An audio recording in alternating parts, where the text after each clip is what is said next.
বৃক্ষ তোমার নাম কি? যেমন হিজবুত তাওহীদ আগের যুগে ছিল না, নতুন তৈরি হয়েছে। কাদিয়ানি আগের যুগে ছিল না, নতুন তৈরি হয়েছে। কিন্তু নতুন তৈরি হলে কি হবে? রোগের ব্যাধি আর রসুনের গোড়াটা এক জায়গায় আছে। নবীর যুগের মুসাইলিমা কাযযাবরা যা করেছে, নবীর যুগে আসওয়াদ আনসিরা যা করেছে, এই যুগের গোলাম আহমদ কাদিয়ানিরাও তা করছে। নাম বিকৃত হয়েছে, নাম পরিবর্তিত হয়েছে, আদর্শ বিকৃত হয় নাই। ওই যুগের জালেমদেরকে নবী যেমন দাজ্জাল বলে অভিহিত করেছে, এই যুগেও কাদিয়ানীদেরকে দাজ্জাল বলে অভিহিত করতে। এই কারণে আমাদের আর কোনো চিন্তা হয় না। কাদিয়ানীদের বিরুদ্ধে লড়াই করি আমরা, আর কাদিয়ানের পূর্বপুরুষ নবুয়তের ভণ্ড দাবিদার মুসাইলিমা কাযযাব আর আসওয়াদ আনসির বিরুদ্ধে লড়াই করেছেন আল্লাহর নবী আর নবীর খলিফা আবু বকর রাদিয়াল্লাহু তাআলা আন। তারা যেটা করেছেন ওই জামানায়, এটাই এখন হচ্ছে এই জামানায়। নামটা খালি ভিন্ন, ব্যানারটা খালি ভিন্ন, রোগ সব জায়গায় এক। সেখানেও বলেছিল নবীর পরে নবী আছে, এখানেও বলে নবীর পরে নবী আছে। আমরা বলি নবীর পরে কেউ যদি নিজেকে নবী দাবি করে, তারে নবী বলে না, তারে দাজ্জাল বলে। এমন দাজ্জাল থেকে যতদিন পর্যন্ত এই পৃথিবীকে পাক না করা যায়, ততদিন পর্যন্ত মুসলমান শান্তিতে ঘুমাতে পারে না।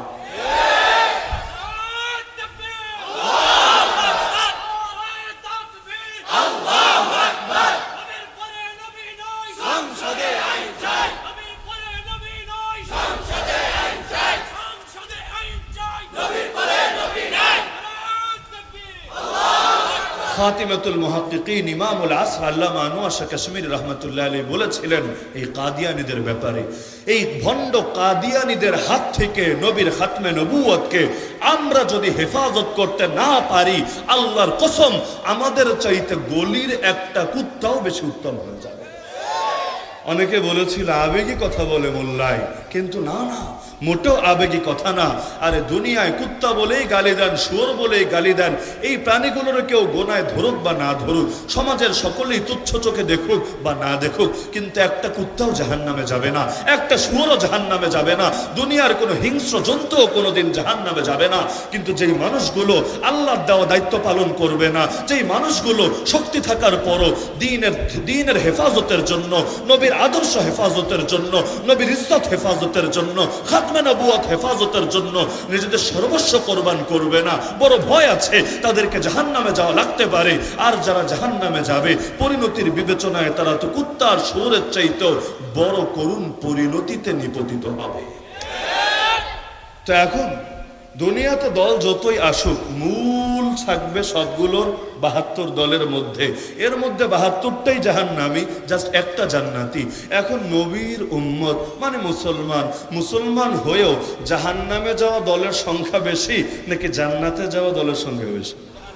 কোথায় এক, কোথায় ৭২? কয় গুণ বেশি আপনারাই বলতে পারবেন। তো এক দল যাবে জান্নাতে, ৭২টা দল যাবে জাহান্নামে। এই ৭২ কারা? এই ৭২-এর মধ্যে আবার একটা পার্থক্য মাথায় রাখবেন, এদের মধ্যে কেউ কেউ জাহান্নামে চিরস্থায়ী হবে, কেউ কেউ জাহান্নামে নির্দিষ্টকাল শাস্তি ভোগ করবে। কারা চিরস্থায়ী হবে? যারা এমন আকীদা বিশ্বাস পোষণ করবে, যেই আকীদা বিশ্বাস রাখলে কাউরে আর মুসলমান বলা যায় না, কাফের হয়ে যায়। কাদিয়ানীকে মুসলমান বলা যায়? হিজবুত তাওহীদকে মুসলমান বলা যায়? আহলে কোরআনকে মুসলমান বলা যায়? বলবেন মুসলমান বললে আপনার সমস্যা কোথায়? আমি বলবো সমস্যা আমার না, সমস্যা আপনার। বলবেন কোথায়? আমার সমস্যা আবার হলো কোথায়? আমি বলবো যদি আপনি দাবি করেন আপনি পাগল, তাহলে আর আলাপ নাই। আপনার জন্য আমি পাবনার হেমায়েতপুরে সিট বুকিং দিতে চাই। আর যদি বলেন আপনি সুস্থ মস্তিষ্ক সম্পন্ন, পাগল না, তাহলে আমাকে জবাব দেন, দুই বিপরীত জিনিস কি একসঙ্গে সত্য হতে পারে? যেমন যদি জিজ্ঞেস করি এখন রাত নাকি দিন, ডান পাশ থেকে একজন দাঁড়িয়ে বললেন এখন রাত, বাম পাশ থেকে একজন দাঁড়িয়ে বললেন এখন দিন, কথা কি এক হলো না দুই হলো? এখন দুইটারে যদি আমি সত্য বলি, বুঝতে হবে আমি পাগল।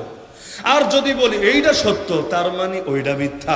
যদি বলি ওইটা সত্য, তার মানে এইটা মিথ্যা। যদি জিজ্ঞেস করি আমি কি লম্বা নাকি খাটো, একজন দাঁড়িয়ে বললেন খাটো, আর একজন দাঁড়িয়ে বললেন লম্বা, দুটো কি একসঙ্গে সত্য হতে পারে? যদি মানেন লম্বা তার মানে খাটো না, যদি মানেন খাটো তার মানে লম্বা না। আরবিতে বলে ইস্তিমা দিদাইনি মুহাল, দুই বিপরীত জিনিস একসঙ্গে জমা হওয়া অসম্ভব।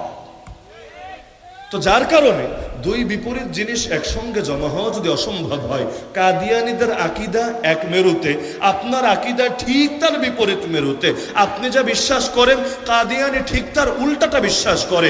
আপনি বিশ্বাস করেন দাজ্জাল ধ্বংস হওয়া পর্যন্ত এই উম্মতের মধ্যে জিহাদ জারি থাকবে। কাদিয়ানী মনে করে সে দুনিয়াতে আসার পর থেকে জিহাদ হারাম হয়ে গিয়েছে, যার কারণে ব্রিটিশদের বিরুদ্ধে আমাদের আকাবিররা যে জিহাদ করেছে, জিহাদ করে 190 বছর পর ওদেরকে যে খেদাতে পেরেছে, এটা নাকি জিহাদ ছিল না, এটা ছিল সন্ত্রাস, এটা ছিল জঙ্গিবাদ। নাউযুবিল্লাহি মিন যালিক। একইভাবে আপনি বিশ্বাস করেন নবীর পরে কোনো নবী নাই, না পুরুষ নবী না মহিলা নবী, না আরব নবী না অনারব নবী, না শ্বেতাঙ্গ নবী না কৃষ্ণাঙ্গ নবী, না জিল্লি নবী না বুরুজি নবী। সে বলে হ্যাঁ নবীর পরে নবী হতে পারে, তবে এক মানের নবী হবে না, একটু ছোট সাইজের নবী হবে। লিলিপুট সাইজের নবী, চকলেট সাইজের নবী, ট্যাবলেট সাইজের নবী, সে হলো জিল্লি নবী, সে হলো বুরুজি নবী, সে হলো উম্মতি নবী। তা আকীদা এক হলো না ভিন্ন হলো? বলেন এক হলো না ভিন্ন হলো? তো যখন ভিন্নই হলো, যদি বলেন, বুঝছেন, যদি বলেন সে মুসলমান, মেনে নেন আপনি কাফের। আর যদি বলেন না না আমি তো মুসলমান, তাহলে মানতেই হবে সে কাফের। দুই বিপরীত জিনিস যদি একসঙ্গে হক হতো, তাহলে এই ফতোয়া দিতে সব মোল্লারা বাধ্য থাকতো। হিন্দুরাও জান্নাতি, খ্রিস্টানরাও জান্নাতি, বৌদ্ধরাও জান্নাতি, নাস্তিকরাও জান্নাতি, আসাদুল্লাহরাও জান্নাতি। কারণ প্রত্যেক বিপরীত জিনিসও তো একসঙ্গে জমা হতে পারে। মুসলমানও গেল, ওরাও গেল, ঝামেলা কোথায়? আল্লাহর ভান্ডারে তো কমতি নাই। নাউযুবিল্লাহি মিন যালিক। তো কাদিয়ানীরা মুসলমান বলবেন না কাফের বলবেন? যদি মুসলমান বলতে মনে চায়, আগে নিজেরা কাফের বলে নেন।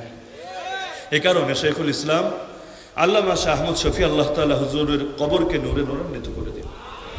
শেষ জীবনেও যখন বয়সের ভারে রুজু হয়ে চলাফেরা করতে অক্ষম হয়ে গিয়েছিলেন, তখনও প্রকাশ্যে লক্ষ লক্ষ মানুষের সামনে স্পষ্ট আওয়াজ দিয়ে গিয়েছিলেন, কাদিয়ানী কাফের তো কাফের।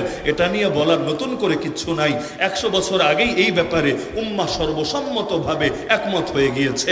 তিনি এটাও স্পষ্টভাবে বলেছেন, কাদিয়ানীদেরকে জেনে বুঝে যারা কাফের মানবে না তারাও কাফের।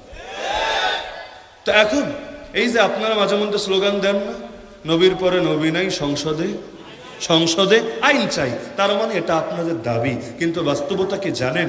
এটা দাবি করার কোনো বিষয়ই না। এটা যারা ক্ষমতায় থাকবে, নেতৃত্ব থাকবে, কর্তৃত্বে থাকবে, তাদের জন্য ফরজে আইন, একেবারেই অবধারিত বিষয়। যেই অবধারিত বিষয় পালন না করলে আখিরাতে তাদেরই মুক্তির কোনো উপায় নেই। এটা দাবি করার বিষয় না। ভাই আমরা চাই সংসদে নামাজ পড়ার আইন পাস হোক, আমরা চাই সংসদে রোজা রাখার আইন পাস হোক, আমরা চাই সংসদে আল্লাহ এক এটা পাস হোক। আর এগুলো দাবি করার বিষয় না। যেই কথা আল্লাহ স্পষ্ট জানিয়েছেন, যেই কথা রাসূল উম্মতের সামনে ক্লিয়ার করেছেন, সেই ব্যাপারে দুনিয়ার নতুন কোন আইন আমাদের লাগে না। আর আল্লাহর আইনের সঙ্গে যারা একমত হয়, রাসূলের আইনের সঙ্গে যারা একমত হয়, তাদেরকে না মুসলমান বলে। আর আল্লাহ এবং তার রাসূল আইন দেওয়ার পর এর বিপরীত যদি কেউ আইন প্রণয়ন করে, তারে মুসলমান না, তারে তাগুত বলে। তো এখন বেদাত উম্মতের মধ্যে যারা করবে ৭২ জন, এর মধ্যে কিছু হবে চিরস্থায়ী জাহান্নামী, যারা এমন আকীদা পোষণ করবে যে আকীদা পোষণ করলে আর মুসলমান বলা যায় না। কিছু হবে সাময়িক কালের জাহান্নামী, নির্দিষ্ট পরিমাণ জাহান্নামে ভোগবে, কিন্তু যেহেতু হালকা পাতলা হলেও টুকটাক ঈমান ছিল, এই কারণে একদিন না একদিন নাজাত পেয়ে জান্নাতি হবে। কিন্তু ডাইরেক্ট জান্নাতি হবে কয়টা দল? কয়টা দল? কি নাম সেই দলের? আহলে সুন্নাত ওয়াল জামাত। নবীর ভাষায় মা আনা আলাইহি ওয়া আসহাবি, যাদের আদর্শ হবে দুইটা। আদর্শ কয়টা? আদর্শ কয়টা? 1 নম্বর আদর্শ, আমি নবীর আদর্শ যা, তাদের আদর্শ হবে হুবহু তা। 2 নম্বরে আমার সাহাবীদের আদর্শ যা, তাদের আদর্শ হবে হুবহু তা। কয়টা বললেন? কয়টা বললেন? আরে জবাব দেন না সবাই। আপনাদের চাইতে বেশি ক্লান্ত আমি। সফর করতে করতেই তো জিন্দেগি শেষ। পরশুদিন কক্সবাজার, কালকে চট্টগ্রাম, আজকে ধামরাই। আস্থা থাকবেন নি? সফর করাই আপনার গাড়িতে গাড়িতে সফর করেন। তা আপনাদের চাইতে বেশি ক্লান্ত আমি। তারপরও এই মাইকের আওয়াজও বড় আজকে ভালো হচ্ছে না, তারপরও কষ্ট করে বুকে ব্যথা নিয়ে চালায়া যাচ্ছি। তা আপনারা একটু একটু যদি গতি না দেন, তাহলে তো ধারণাটাও একটু অন্যরকম হয়ে যায়। ইমানের ব্যাপারে জজবা দেখাবেন না তো জজবা দেখাবেনটা কোথায়? আল্লাহরে দেখাতে হবে না যে আল্লাহ তোমার নবী দুনিয়া থেকে চলে গিয়েছেন, কিন্তু সিংহ পুরুষ নবীর খাঁটি ওয়ারিস এখন উম্মতের মধ্যে কিছু হলেও রয়ে গেছে, যারা তোমার নবীর আদর্শ হেফাজতের জন্য প্রয়োজনে নিজেদেরকে কোরবান করে দিতেও সর্বদা রাজি থাকে।